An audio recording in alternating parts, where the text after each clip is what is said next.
How fortuitous it was on February 5th, 2024, that Chris Matthews from MSNBC had the opportunity to interview the former president, Donald Trump. It was anticipated to be another engaging political discussion, as Trump has a tendency to approach these conversations with great gravity. This is a typical example of his demeanor during such discussions. This is a tough business to run for president. I know you're a tough guy, Jeb.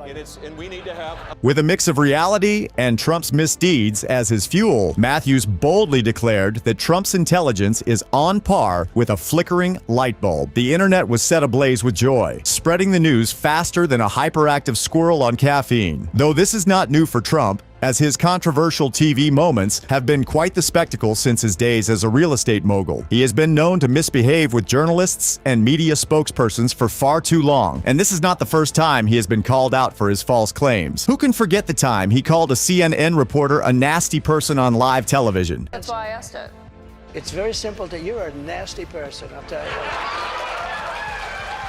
If we examine Trump's interactions with Chris Matthews more closely, we can see that this recent display of power was not an isolated incident. Matthews has been a vocal critic of Trump's unethical political maneuvers for some time. In a previous interview, Matthews ridiculed Trump's claim of immunity from prosecution during the court hearings related to his attempts to overturn the 2020 election, stating that Trump and his legal team appeared foolish in court. This latest exchange between the two men serves as yet another example of Trump's shameless need to assert his dominance. We will make America great again. In reference to the incident on the MSNBC program where an individual was referred to as, "You know what I mean," the show's host Matthew began by questioning Trump about his continued assertion that he had won the 2020 election despite evidence to the contrary. Trump, as expected, reiterated his previous statement that he had won and the election was stolen. However, this statement begs the question of whether Trump's claim holds any merit. Let us, therefore, delve into the realm of Trump's presidency and examine the validity of his allegations. Despite the pleasant conversation he had with Georgia's Secretary of State Brad Raffensperger, where he cordially requested for votes to be manipulated in his favor, Trump's plan to make America great again likely hinges on such tactics, wishing him good luck in his endeavors. David Urban, who was running his campaign last time, they know where to advance him. They're going to go out there and advance him to the right places. And I tell you, it's fascinating. I don't know if the Democrats have really thought through this campaign and what they're up against. This guy's calling himself God.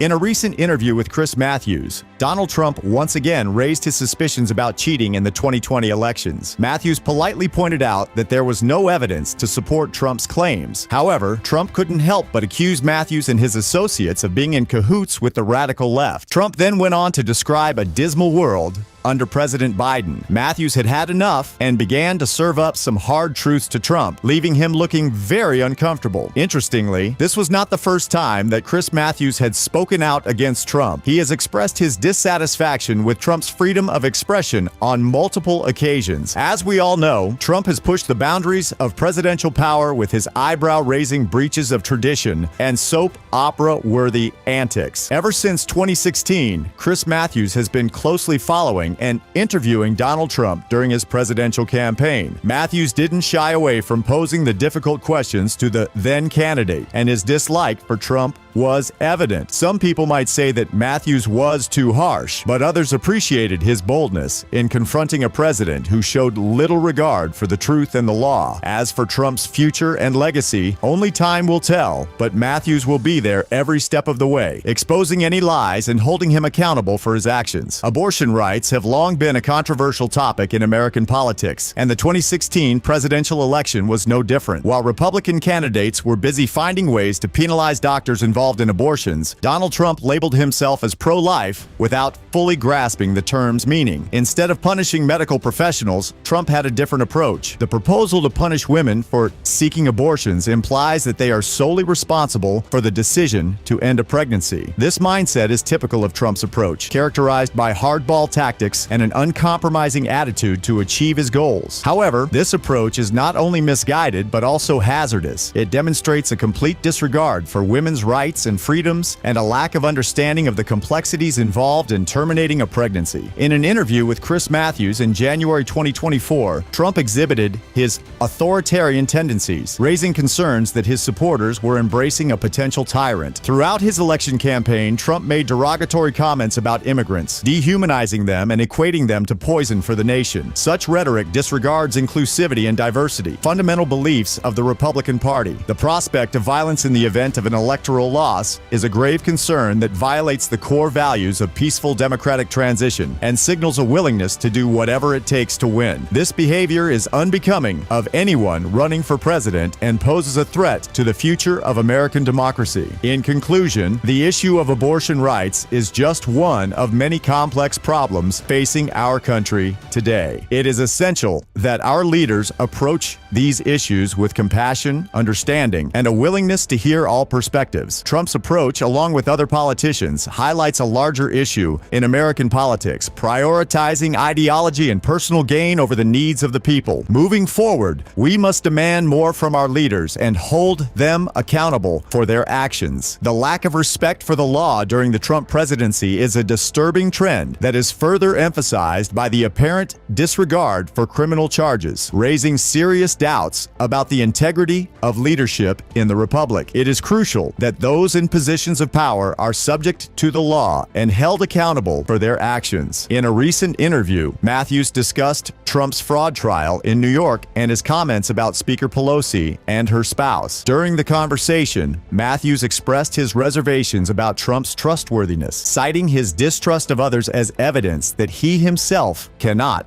be trusted. This highlights how vital trust is in leadership and how a lack of it can have serious consequences. Trump's likening of himself to Jesus for the 2024 election is yet another instance of his questionable leadership style. Comparing oneself to a religious figure, especially in the political arena, can be viewed as inappropriate and disrespectful. Such behavior raises concerns about the level of humility and self-awareness a leader possesses. Leaders must understand how their words and actions can affect the public and avoid making inappropriate comparisons or statements. Maintaining ethical standards and being accountable for actions are essential qualities for leaders in the republic. Good governance and public confidence rely heavily on trust, which leaders must earn and uphold through their conduct. Chris Matthews did not hold back in denouncing Donald Trump's behavior towards women, immigrants, and politics as blasphemous. Through Matthews' consistent roasting of Trump, it is evident that being ignorant in politics is possible, but not hidden. Ultimately, the decision to label Trump as a jerk is left to one's own discernment. For additional news and analysis on the political world, please consider liking and subscribing to this channel.